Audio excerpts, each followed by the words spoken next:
पहले चरण का मतदान पूरा होने के बाद अब दूसरे चरण के लिए नेता अपनी अपनी पार्टी के प्रचार के लिए युद्ध स्तर पर जुट गए हैं।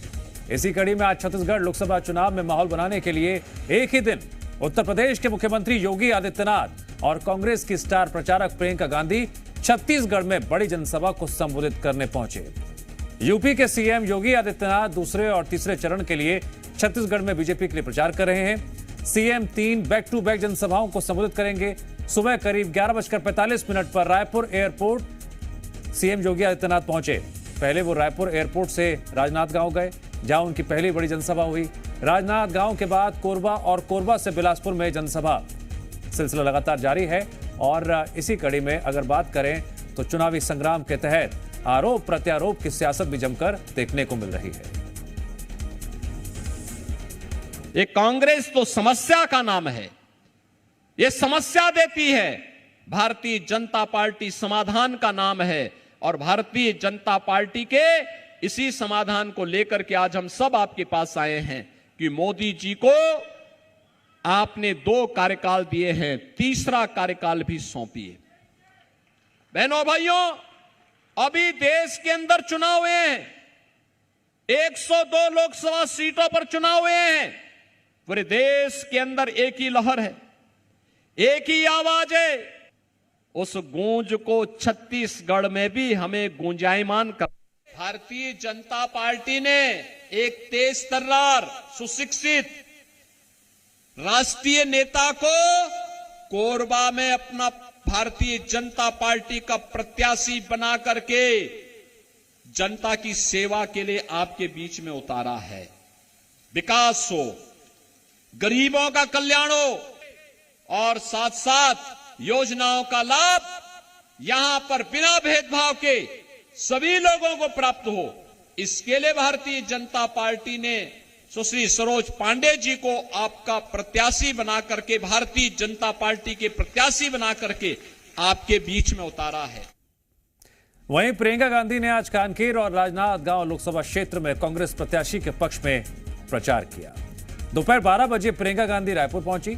12:30 बजे कांकेर लोकसभा क्षेत्र के बालोद के हथोद में जनसभा को संबोधित करने के बाद प्रियंका ने दोपहर करीब 3 बजे राजनांदगांव लोकसभा क्षेत्र के डोंगरगढ़ में प्रियंका की सभा को संबोधित किया। उनसे हम ये उम्मीद रखते थे कि वो हमसे सच बोलेंगे, वो हमारे लिए अच्छा करेंगे, वो हमारे साथ विश्वासघात नहीं करेंगे। इसीलिए आप गहराई से समझिए कि आपको बदलाव लाना पड़ेगा।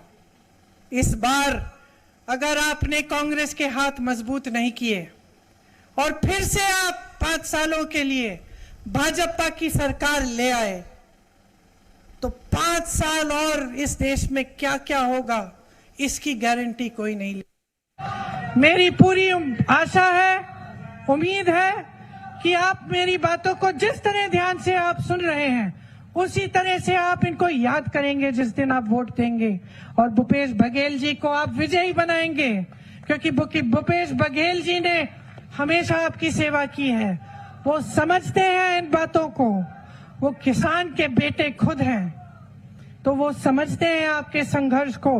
आप ही के संघर्ष से उठकर उभर कर आए हैं, तभी नेता बने हैं। इनके दिल में आपके लिए पूरी श्रद्धा है और उस श्रद्धा के तहत वे हमेशा आजीवन आपकी सेवा करेंगे। वहीं कार्टून पॉलिटिक्स की चर्चा भी लगातार हो रही है। इसका इस्तेमाल दूसरे पर आरोप लगाने के लिए या फिर निशाना साधने के लिए किया जा रहा है। बीजेपी ने एक बार फिर कार्टून पोस्टर जारी कर प्रियंका दौरे पर निशाना साधा। कार्टून पोस्टर में प्रियंका गांधी के पूर्व सीएम भूपेश बघेल का भी जिक्र है। पोस्टर में लिखा, बघेल जी फरमा रहे हैं, प्रियंका जी लूटकर बिछाया था फूल, अब वही बन गए हैं शूल। पोस्टर के साथ बीजेपी ने प्रियंका के दौरे पर हमला भी बोला है। जी, आज आप छत्तीसगढ़ आ रहे हैं और यहाँ आकर आप महिलाओं के सशक्तिकरण, उत्थान, सम्मान और प्रगति की बड़ी बड़ी बातें करेंगी। लेकिन उसके पहले आप ये बताइए कि आप ही के सचिव पर दलित वर्ग की अभिनेत्री अर्चना गौतम ने संगीन आरोप लगाए और SC एक्ट के तहत केस भी दर्ज हुआ और यह वारदात तब हुई जब कांग्रेस का अधिवेशन रायपुर में चल रहा था। ऐसा आपने क्यों कराया प्रियंका जी?